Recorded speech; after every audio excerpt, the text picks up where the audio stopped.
La ilaha illallah Muhammadun Rasulullah alaihi salatullah wa alihi wal ahibba. Ingat, takwa itu korelasinya dengan amal saleh. Jadi kalau kita ingin mendapatkan hudan, caranya tingkatkan takwa. Karena hudan diberikan pada orang takwa. Hudan lil muttaqin. Cara meningkatkan takwa yaitu memperbanyak amal saleh. Karena itu, rumus cepat di dalam Al-Quran, takwa senantiasa bersanding erat dengan amal soleh. Seperti iman pun bersanding dengan amal soleh. Untuk membenarkan dan memastikan kebenaran iman, maka diuji lewat amal soleh. Dengan iman itulah amal berubah jadi soleh. Jadi iman ketika masuk ke dalam amal, maka merubah amalan itu menjadi soleh. Saya beri contoh, saya sekarang sedang memandang misalnya. Maka jika pandangan ini dimasuki oleh iman, maka pandangan ini berubah, bukan sekedar menjadi amal, perbuatan, tapi saleh. Pandangan yang dibenarkan, diridhoi oleh Allah Subhanahu wa Ta'ala. Maka pandangan yang diisi oleh iman akan diarahkan oleh iman bagaimana mata ini mesti memandang. Ketika pandangan ini tidak dibenarkan oleh Allah, tidak diridhoi, maka akan dipalingkan, diberikan isyarat oleh imannya. Itu sebabnya dalam Al-Quran pandangan ini diawali dengan kata iman. Wa qul lil mu'minina yaghuddu min absarihim, dan katakan pada pria-pria yang merasa punya iman. Qul lil mu'minina, katakan pada pria-pria yang merasa punya iman, yaghuddu min absarihim, ya, palingkan pandangannya dari segala hal yang tidak disukai oleh Allah. Wa qul lil mu'minati, di ayat 31-nya Quran surah ke-24, dan katakan pula pada perempuan-perempuan yang memiliki iman, ya, maka imannya akan memberikan perintah kepada pandangannya, arahkan pada yang tidak disukai oleh Allah. Bila itu dibenarkan, silahkan tatap dengan baik. Maka amal yang diisi oleh iman menjadi saleh. Dan peningkatan amal saleh ini itu secara otomatis akan disandingkan dengan kekuatan takwa. Jadi setiap kali ada amal saleh, maka sandingannya dengan takwa. Takwanya naik. Jadi kalau kita bikin bagan, teman-teman sekalian, kurang lebih seperti ini. Ya. Jadi iman, ya, membangun keyakinan tanpa ragu terhadap Allah, itu akan ditopang oleh amal saleh. Ya, ini menarik ya. Kata salih ini muncul karena ada iman. Jadi kalau orang beriman itu disebut mukmin, ya. Mukmin itu orang beriman, ya.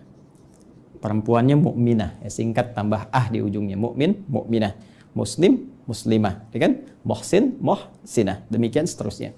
Jadi kalau iman, orangnya disebut apa? Mukmin. Orang mukmin itu artinya yang yakin tanpa ragu. Ya, yakin tanpa ragu. Jadi teman-teman, kalau sudah disebut dengan orang beriman, sudah jangan ragu. Kalau Allah perintahkan, kerjakan. Kalau Allah larang, tinggalkan. If'al wala taf'al. Do it, leave it. Kerjakan atau tinggalkan. Cuma itu kok dalam Al-Quran.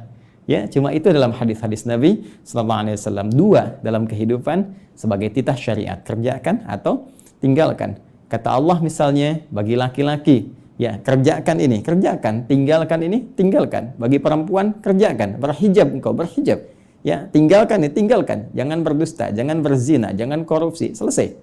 Ya, dan harus yakin tanpa ragu terhadap semua syariat. Jangan sebagian-sebagian. Karena umat dulu, kalau ada yang sesuai dengan nafsunya, dia yakini, dia kerjakan. Kalau tak sesuai, dia tinggalkan. Itu yang bahaya. Kita berbeda.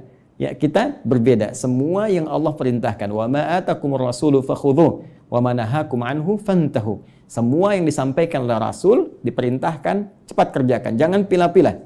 Ya, persoalan personal, pribadi dengan komunal sama hukumnya. Maka ketika Allah perintahkan, kerjakan. Ya, waris. Kata Allah 2:1, laki-laki perempuan, kerjakan. Jangan karena kepentingan tertentu Anda geser demi kemaslahatan tertentu misalnya. Ya, ada maslahat sesuatu yang belum kita ketahui. Wallahu ya'lamu wa antum la ta'lamun. Demikian penutup Quran surah kedua ayat 216. Allah itu tahu masa depan. Engkau tahunya sekarang saja. Sekarang pun yang telah engkau alami, yang belum kau lalui, itu belum kau ketahui. Ya, Allahu ya'lamu, sedangkan Allah mengetahui masa depan. Karena itu setiap ketetapan Allah kepada kita itu desainnya bukan desain singkat kekinian. Sekarang saja. Tapi untuk maslahat nanti, esok hari, setelahnya, demikian di masa yang akan datang. Jadi kadang-kadang diberikan oleh Allah kepada kita yang menurut kita kurang kita sukai, ternyata ada manfaat besar yang belum kita dapatkan sekarang. Nanti setelah kita lewat itu, maslahatnya kita dapatkan dan terbawa dalam kehidupan sampai masa yang akan datang.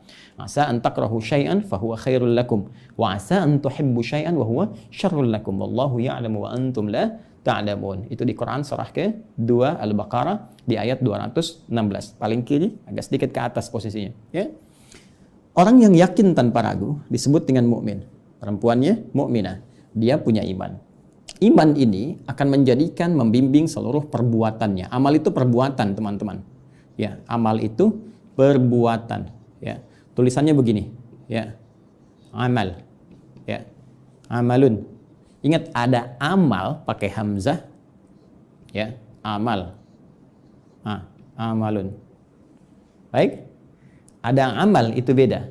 Amal yang ini perbuatan, amal yang ini cita-cita, harapan, keinginan kuat. Amal, amali, Amelia, ya, anak saya yang perempuan nomor 2 Amelia Habibatul Mustafa. Keinginanku yang sangat kuat, putriku yang kedua menjadi kekasih Rasulullah SAW, pecinta Nabi SAW. Ya, itu amalun yang ini. Ya, amalun. Amalun ini perbuatan. Jamaknya disebut dengan a'mal, al-a'mal. Nah, seperti ini. Jadi ada amalun, ada a'malun. Ini jamak bentuknya. Perbuatan. Ingat, bukan sekedar perbuatan. Nanti ada fa'alun, ada amalun. Perbuatan yang senantiasa dilekatkan kepada Allah. Itu diksinya di Al-Quran umumnya menggunakan kata fa'ala. Ya, fa'ala. Jadi kalau Anda temukan fa'ala, wallahu yaf'alu ma yurid, fa'ala, fa'ala, fa'ala, fa'ala. Tapi yang terkait dengan manusia itu umumnya menggunakan diksi amila ya'malu amal. Ya, ingat, kadang ada menggunakan kata fa'ala dalam konteks negatif yang seharusnya tidak dikerjakan oleh manusia, ya. Tapi kalau kembali kepada Allah, semua hal positif menggunakan kata fa'ala. Ini untuk membedakan antara perbuatan Khalik dengan makhluk yang jauh perbedaannya. Itulah keindahan Al-Quran. Nah, perbuatan manusia, diksi umumnya disebutkan dalam Al-Quran menggunakan amal. Pada dasarnya, amal itu memiliki makna setiap perbuatan yang akan dipertanggungjawabkan, ditanya, disoal, dipertanggungjawabkan, ya. Karena itu pekerjaan di bahasa Arab sekarang amal. Ma'amaluk, apa pekerjaan Anda? Kenapa orang ngantor itu di kantor disebut dengan amil, pekerja, ya? Muwazzaf itu kesibukannya, pekerjaannya disebut amil, ya. Orang kerja amilun, pekerjaannya amalun. Muwazzaf itu profesinya, ya, baik aktivitasnya. Sekarang pekerjaannya disebut amal. Kenapa orang bekerja disebut amal? Karena setiap pekerjaan dipertanggungjawabkan. Anda kerja di kantor, bikin laporan kan? Ditanya kan? Laporan bermasalah, ya, pekerjaan Anda punya persoalan. Laporan Anda sukses, ya, karir Anda meningkat. Ya, jadi kalau kehidupan dunia saja ditanya, dipersoalkan, maka bagaimana dengan kehidupan hakiki kita di akhirat nanti?